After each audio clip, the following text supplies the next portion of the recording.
মধ্যপ্রাচ্যে সংঘাতের আগুন। ইরান-ইসরায়েল প্রতিশোধের প্রস্তুতি, বিশ্ব কি নতুন বিপর্যয়ের পথে? ইরানের সামরিক স্থাপনায় ২৬শে অক্টোবর ইসরায়েলি বাহিনীর অতর্কিত হামলার পর ইরান প্রতিশোধ নেওয়ার জন্য প্রস্তুতি নিচ্ছে।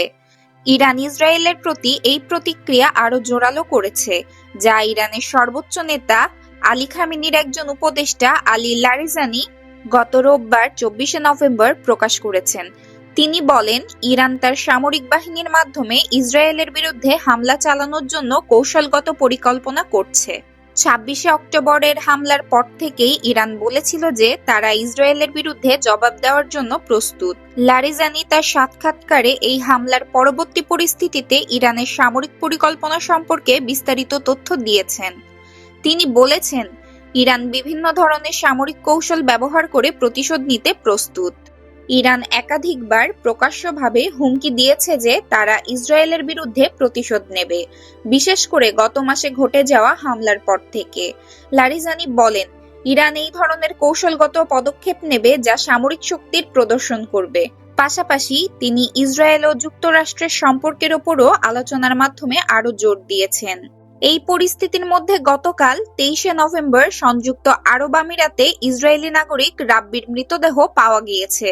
ইসরায়েল দাবি করেছে রাব্বির হত্যার পেছনে ইরান রয়েছে এবং এই ঘটনার পর ইসরায়েল তাদের শক্তি আরো বাড়ানোর জন্য প্রস্তুত।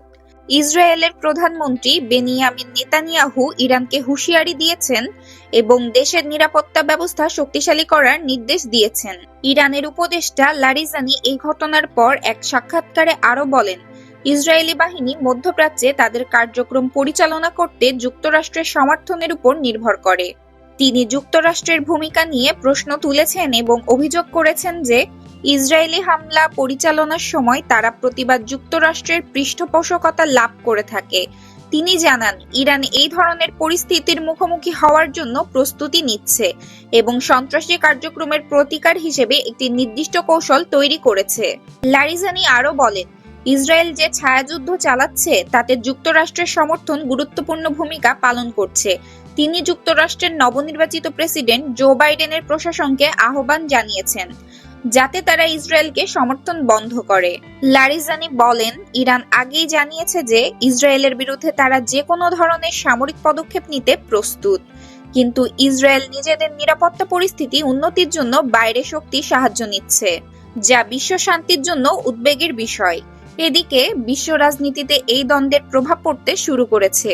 ইরান ও ইসরায়েলের মধ্যে এই যুদ্ধের ঝুঁকি কেবল মধ্যপ্রাচ্যে সীমাবদ্ধ থাকবে না, বরং এর ফলে আন্তর্জাতিক পরিসরে বড় ধরনের সংঘাতের আশঙ্কা রয়েছে। যুক্তরাষ্ট্রের ভূমিকা ও এর সম্পর্কের পরিণতি অনেকটাই নির্ভর করবে ভবিষ্যতে কিভাবে বাইডেন প্রশাসন ইসরায়েল এবং ইরানের মধ্যে তীব্র দ্বন্দ্বের প্রতি মনোযোগ দেয়। Pranati Rahman, international desk, press 20 Bangla.